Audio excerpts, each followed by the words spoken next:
na yan pong mga mayayaman, mga milyonaryo, bilyonaryo, hindi po yan mahilig doon sa nakikita sila, public. No? Hindi po yan mahilig na sumikat sila. Tahimik lang po yan, mga bossing. Pero ang sinasabi dito, si Maharlika daw, ayun, ni-live. Para naman syempre sikat na, nako, ito, mayayaman yung kasama ko. Nandito ako sa loob ng mga Marcos. Di ba sabi na din ni First Lady Lisa Marcos na pagpasok niyan doon sa bahay ko, nagpicture. Di ba nandun sa Maharlika? Tapos, katanda ko nandun din ako. Kasi nag-monitor din ako sa nangyayari. Tapos, nung mga bandang, mga bandang, I think 11 p.m., nung malaki-laki na yung lamang ni Didi, nag-21 million na yata yung boto niya. Katanda ko yun Tapos, nakikita ko, na mananalo na talaga si BBM. Ano ginawa ko? Nag-live ako. Pero, bago ako mag-live, naku, paumanhin inunahan ko pala yung kwento ni TV. pumunta ako sa kasulok-sulukan ng situation room niya, yung situation building, ganyan. Yung kasulok-sulukan ng headquarters. Para, pag nag-live ako, ang background ko, clean lang. Walang ibang tao, walang nasagasaan. Parang respect. Totoo. No? Ako, mga kababayan, kunyari, meron akong na video o meron akong kinuhanan na isang tao. No, kumbaga magkakasama kami. Picture, group picture. Mga bossing, group picture.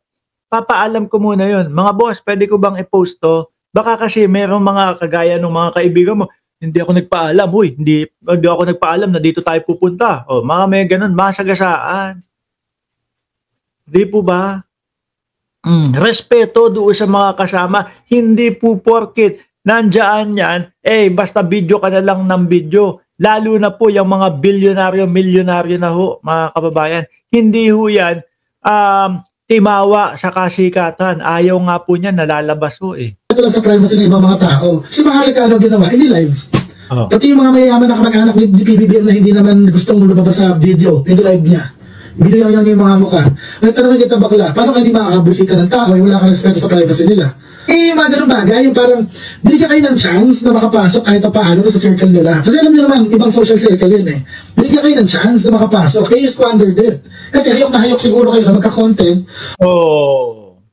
Kaya nagagalit din si Banat Bay Nagagalit yung mga DDS doon kay Maharlika, mga bossing Yung mga kampe kay Alpotera, ng tinapang Alpotera yung mga kampe kay Alpotera, nagagalit kay Maharlika. Bakit mo pa nilabas yung mga syuta? Ayan, nalaman tuloy ng bayang Pilipinas. 13 ang syuta ng dating Pangulo.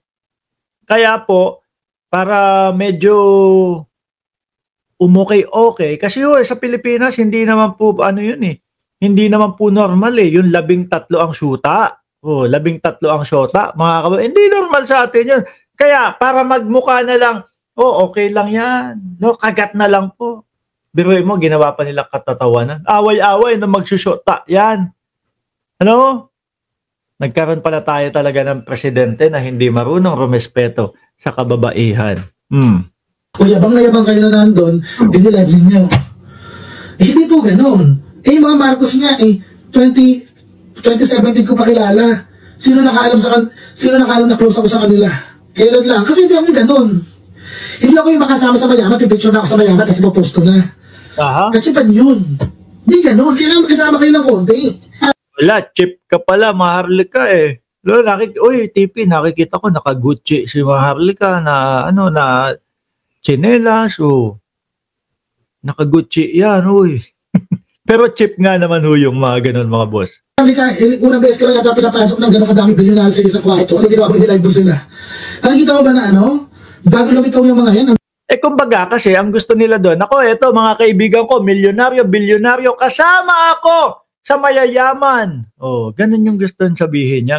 Ganun yung gustong ipamukha niya. Tingnan niyo po ako, mga bossing. Tingnan niyo lang po ang lagi kong kasama dito sa aking vlog. Ayan yung manikin. Ewan ko kung kanino yan. Nilagay nung misis ko dito sa loob ng bodega namin. Bodega ko kasi ito.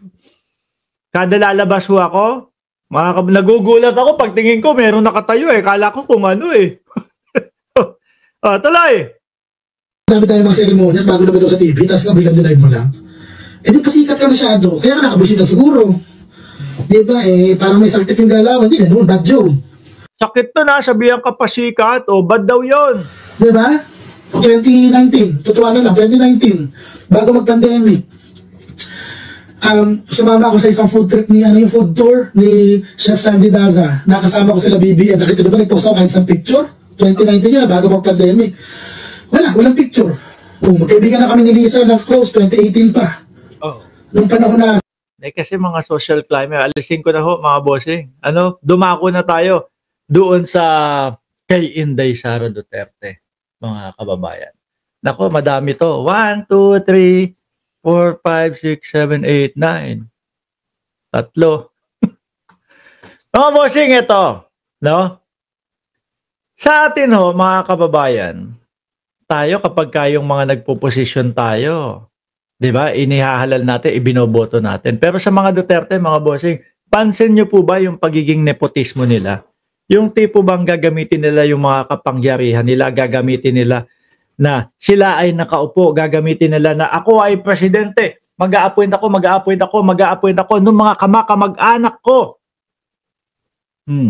Ganyan sila tingnan mo, pati nga si Sulaika, di ba? Ito matagal na hutong nabalita, bumalik lang po mga bossing. No?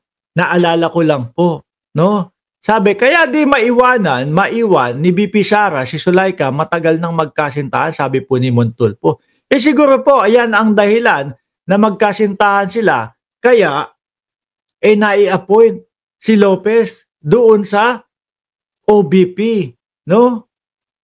Kawawa naman, roromansa kay Digong, sabi ni Chi Cereza. Sabi dito sa balita na to, matagal na anyang may relasyon si Vice President Sara Duterte at ang kanyang Chief of Staff na si Sulaika Lopez. Dahil syuta kita, hindi ho ako may sabi niya, nire-reactionan ko lang yung balita ni Montulfo. Yan. Dahil syuta kita, i-appoint kita. Diba? Ganyan po. Madami din pong in-appoint ang dating Pangulo na ganyan, na mga kamag-anak nila. Upang sa ganun nga, kapag dumating ang panahon, ligtas sila.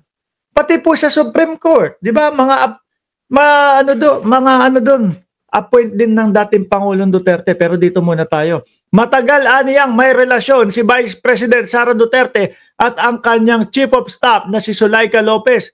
Ito ang ibinunyag kahapon nung last year pa yata ito, ng dating kolumnista na si Ramon Tulfo. Mahilig sila yung mga ganyan mga bossy. Yung tipo bang dapat yung mga halal ng bayan o yung dapat yung karapat dapat para doon sa posisyon. Hindi, kamag-anak ko, kaibigan ko at kung sino man na magiging loyal sa akin ang lalagay ko diyan. Kahit na hindi marunong yan ang ilalagay ko diyan. Mahilig silang ganyan mga kababayan. Okay, ito ang sagot ni Sara. Sara at Sulaika ay matagal na magkasintahan, sabi dito. Di ba ninyo nahalata, Sara, is a dyke or lesbian, tomboy or ACDC siya? Pwede sa lalaki, pwede sa babae. Siya ay bisexual. Kasi nga naman mga bossing, kung sakali na magkaroon ng problema, madali nilang malalapitan. Kung sakali na may kailangan sila, madali nilang malalapitan, mga bossing.